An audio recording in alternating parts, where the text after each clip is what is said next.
In this video, we're going to learn how to add mixed numbers. There are a few ways for adding mixed numbers, a couple of different rules you're going to have to remember, but we'll go through each type of problem so that you can figure each one of them out. On the first example here, we have 1 and 3/7 plus 4 and 2/7. Now, I have a set of rules here, and the first rule is to check if we have a common denominator. In this case, we do have a common denominator, which is 7. Since we have a common denominator, now we can add or subtract the numerator. I say add or subtract because adding and subtracting mixed numbers have the same rules. So 3 plus 2 is 5. And since we have a common denominator, we're going to keep our common denominator, which is 7. Now, rule 3 and 4, we're always going to have to do when we're dealing with any type of fractions. Rule 3 says to check if it is an improper fraction. If it's an improper fraction, we have to change it to a mixed number. An improper fraction is a fraction that has the numerator bigger than the denominator. In this case, it's not. It is a proper fraction because our numerator is smaller. Our last rule is, can our answer be simplified? 5 over 7 is already in simplest form, so we do not have to simplify our fraction. Since we are finished with our fraction, we now move on to our whole numbers, and we're going to add those. 1 plus 4 is 5, and we end up with 5 and 5/7. That is our mixed number. The second type of mixed number that we're going to add has unlike denominators. Now, there's a little bit different here because we're adding one step, all right? There's a little bit of difference because we're adding one step. So if you notice on row 1, it says, do we have a common denominator? In this case, we do not because we have a 2 and then we have a 10. Because we have different denominators, we have to do one additional step, and that is to find the LCM.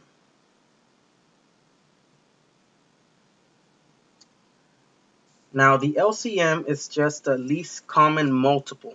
What I'm going to do is I'm going to get my both denominators here, and I'm going to write them here off to the side. I'm going to write the 2, and I'm going to write my 10. And I'm simply going to write the multiples of each number. For example, 2, 4, 6, 8, 10. Then I'm going to write the multiples of 10, which is 10 and 20. But I'm going to stop there because I just found that they have a common number, which is 10. They have a common multiple, and that's what we're looking for, our least common multiple, and that is 10. So my LCM is equal to 10, and this number here, 10, is going to be my new denominator because I have to have a common denominator before I can add or subtract fractions. So my new denominator here is 10.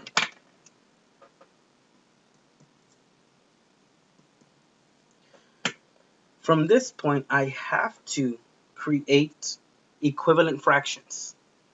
Now, to create an equivalent fraction is fairly simple. We've been doing that since the first week of school, so everybody should be familiar with it. I'm going to look at the bottom fraction first. All I'm going to say is I'm going to ask myself a question. 10 times what number will give me 10? Well, that would be 1. Whatever I do to the bottom, I do to the top. If I multiply the bottom by 1, I'm going to multiply the top by 1. 3 times 1 is 3. Now I have my new numerator. Here, I'm going to ask myself the same question. 2 times what number will give me 10? In this case, it will be 5. If I multiply the bottom by 5, I multiply the top by 5. 1 times 5 is 5. Now I have a common denominator, which means that I can add my numerators. 5 plus 3 is 8. So I'm going to have a numerator of 8. I'm going to keep my common denominator, which is 10. And now I have a fraction of 8/10. So I'm going to go to the next rule. Check to see if it is an improper fraction. In this case, it is not an improper fraction because my numerator is smaller than my denominator. Then I go to the next rule. can it be simplified? Can this fraction be simplified? Well, yes. If I look at this fraction, the numerator and denominator can be divided by 2. So if I divide both the numerator and denominator by 2, I will be left with 4 fifths. 4 fifths, the fraction is already in simplest form, so I will stop there. Now I concentrate on my whole numbers. I have 3 plus 4. 3 plus 4 is 7. All I'm going to do now is simply combine my whole number with my fraction. I'm going to move it on over. And my answer is 7 and 4 fifths. Now, the last example that I'm going to give is a fraction where it's going to give me a mixed number. So example 3, for adding mixed numbers, we have 18 and 2/3 plus 18 and 7/12. Now the first rule says, do I have common denominators? In this case, I do not, because I have a 3 and I have a 12. I have different denominators, which means that I have to find a common denominator. How do I do that? I'm simply going to list my denominators here on the side, 3 and 12. And I'm going to find the multiples of each. So I'm going to list the multiples of 3.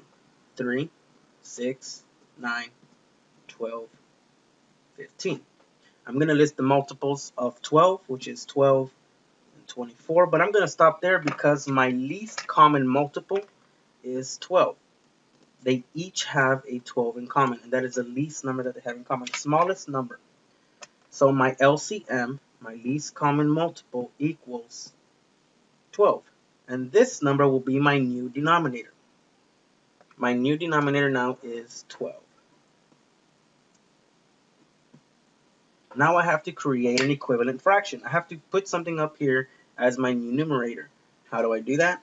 I am going to ask myself a question. 12 times what number will give me 12? 12 times 1 will give me 12. Whatever I do to the bottom, I do to the top. I multiply the bottom by 1. I'm going to multiply the top by 1. 7 times 1 is 7. Same question, I'm going to ask for the top fraction. 3 times what number is 12?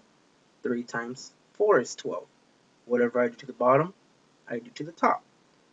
If I multiply the bottom by 4, I multiply the top by 4. 2 times 4 is 8. Now I'm going to add my numerators because I have a common denominator. My numerator, when I add them together, will give me 15. My denominator, I'm going to keep. It's going to be 12. Now I get to this point here. The next rule says that I have to check if it is an improper fraction. The way you check if it's an improper fraction is you notice that the numerator is greater than the denominator. In this case, it is an improper fraction, so I have to do TIBO. TIBO is just an acronym for top in, bottom out. We use it for dividing. So I'm going to put 15 on the inside divided by 12. How many times can 12 go into 15? You can go into it one time. I subtract 12. I'm left with 3. At this point, I will have to write a mixed number. I create a mixed number from the improper fraction. This will be my whole number. This will be my denominator. This will be my numerator. So my whole number will be a 1. My denominator will be a 12. And my numerator will be 3. When I get to this point, I go on to the last rule. Can my fraction that I just created be simplified? When I look at it, yes, it can be simplified. If I divide the top and bottom by 3, I end up with 1 over 4. And don't forget my numerator, my whole number. I have to bring that along, and I'm left with 1 1/4. All I'm going to do is take my answer, and I'm going to write it here on the side. Okay, so I have a whole number of 1, and I have a fraction of 1/4. With this 15/12, that was my improper fraction in which I created this mixed number. So I'm going to put an X on it because it no longer exists. My mixed number here replaces this improper fraction. Now, I am finished with my fraction, but I now have to concentrate on my whole numbers. I cannot forget about those. 18 plus 18 will give me 36.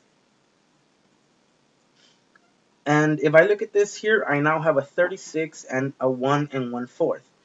All I'm going to do at this point is add my whole numbers, which will give me 37, and bring down my fraction, which will give me 1/4,